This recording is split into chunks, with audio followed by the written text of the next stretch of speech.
পুরা যে রৌদ্র উঠছে মানে আর তখন যেতেছে না রৌদ্রে। আর কিছু বীজ আছে কয়েকটা লাগাইতে যাবো গো। মানে গরম কি গরম তোমরা গরমটাই ক্যা কেমন ফিল করতেছ জানি না, কিন্তু খেতে আইলে বোঝা যায় কেমন গরম। এত গরম, এত রৌদ্র, সূর্যের তাপ যেমন মানে কয়ে লাভ নেই আর।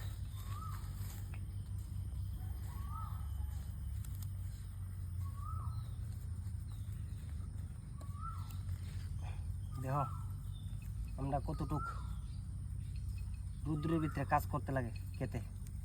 যারা কৃষক বন্ধুরা আছো তারা তো জানোই, তারা তো আর কিতা কম। যারা বাড়ি করে ধরো তাহে তারা কইতাছি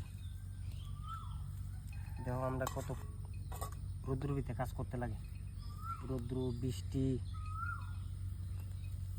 তারপরে বান তুফান সব আমরা সহ্য করতে লাগে, তারপরে একটা ফসল ফলাই।